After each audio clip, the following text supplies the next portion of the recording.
In between all of the JRPGs I play, I often get the urge to jump onto my PC and start up a new D&D style RPG, both for a change and in hope of finding something as incredible as Planescape Torment was back in the day. Obsidian Entertainment's Pillars of Eternity has been on my radar for a while now, and although I'm about 4 years late, I'm definitely glad I went back to give it a shot. While Obsidian's gaming catalogue is quite small, there's no arguing that they have released some pretty incredible titles, including Knights of the Old Republic 2, Neverwinter Nights 2, and Fallout New Vegas. Back in 2012, Obsidian started up a crowdfunding campaign for Pillars of Eternity with the intention of it being a spiritual successor to Boulders Gate, Icewind Dale, and Planescape Torment. Not only did fans pledge $4 million into the project, but at the time it ended up being the highest funded crowdfunding campaign for a game ever. If you're a fan of these old school style cRPGs, then Pillars of Eternity will not disappoint. Let's get into it.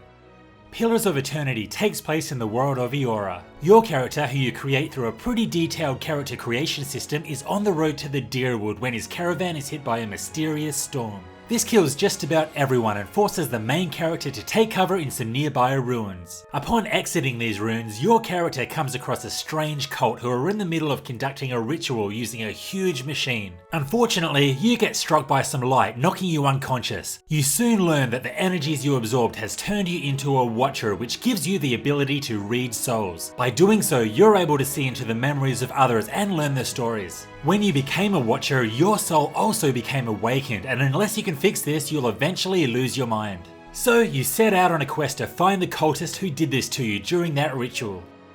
Souls play a huge role in Pillars of Eternity and is a major focus of the overarching story. For instance, upon entering the first village, you will learn that a curse has caused many newborn babies to be born without a soul, essentially turning them into vegetables. Then there's Animancy, which is the study of souls. This has divided many groups in the region, as some believe it is far too dangerous to experiment with. Solving the many mysteries of the world and learning about the rich lore was a true highlight of Pillars. The lengthy, detailed narrative is very well written and presented in what seems like novels upon novels of text. So basically, if you can't read, this probably isn't the game for you. Many of the main quests have voice dialogue, and this is great. However, I find it very strange that only some lines are voiced. We're not getting out that way anyway. Let's get further inside. Can you walk?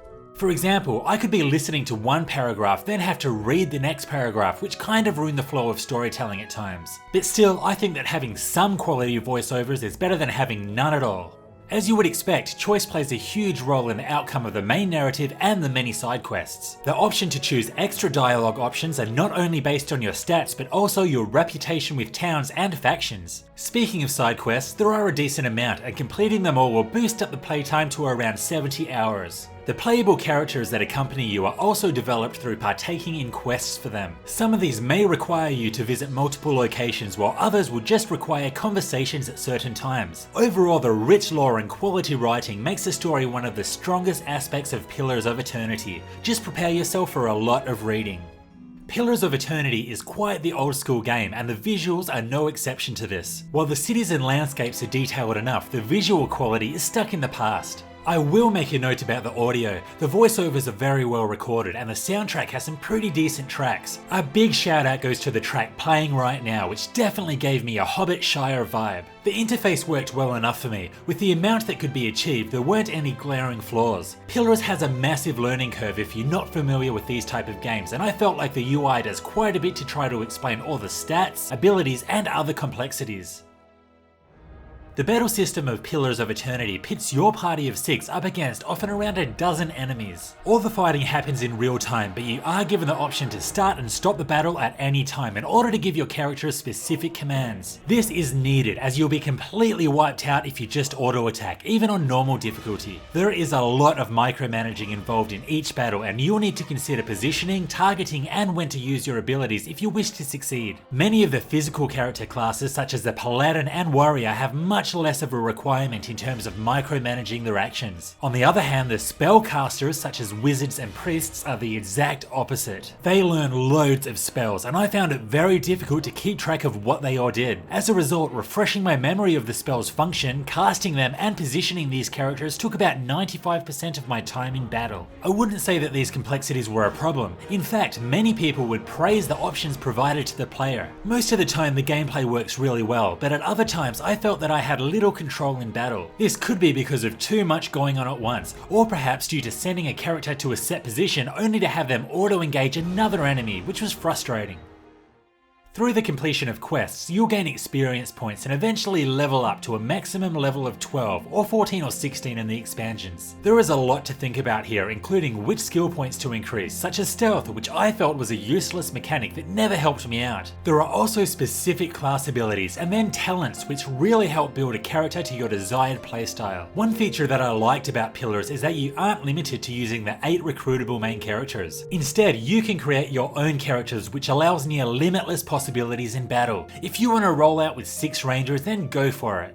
Something else worth mentioning is the stronghold system, which was a feature added to the game after reaching $3 million in funding. Basically, you'll soon be the owner of an old rundown stronghold. Through paying a lot of cash, you can upgrade it back to the incredible structure that it once was. However, I felt this was more of a money sink as I never saw too many benefits in the constant stronghold upgrades. What it does offer is a massive optional dungeon to work through, which was brilliant, and also a series of quests that can provide you with some pretty awesome rewards. In 2012, Pillars of Eternity set the record for the highest funded Kickstarter game, and 3 years later, this D&D style cRPG was successfully released to the public. Fans were not disappointed. Pillars of Eternity gave them everything that was promised and is a must play if you're into the genre. The well-written story is perhaps the strongest aspect of Pillars. There's twists, turns, and novels worth of lore to sink your teeth into. Making choices and dealing with the consequences and seeing how my actions impacted others was highly engaging, and this is also true for the many quality side quests on offer. Most of the time, the challenging gameplay was highly involved and made me think about each and every action that I needed to make, but at times I felt that too much was going on at once and that I had little control over what was going on. While the visuals do look a bit dated for a 2015 release, the audio is something that really stood out for me. The voice acting was spot on and helped bring life to many key scenes, and the music set the atmosphere perfectly. I'm glad I finally went back and gave Pillars of Eternity a shot. It did not disappoint and has pumped me up for the sequel, which I'll hopefully get a chance to play soon. What did you think of Pillars? Let me know in the comments. This was Hellfire RPGs. Thanks for watching. If you liked this, hit like and sub for more RPG content. See you next time.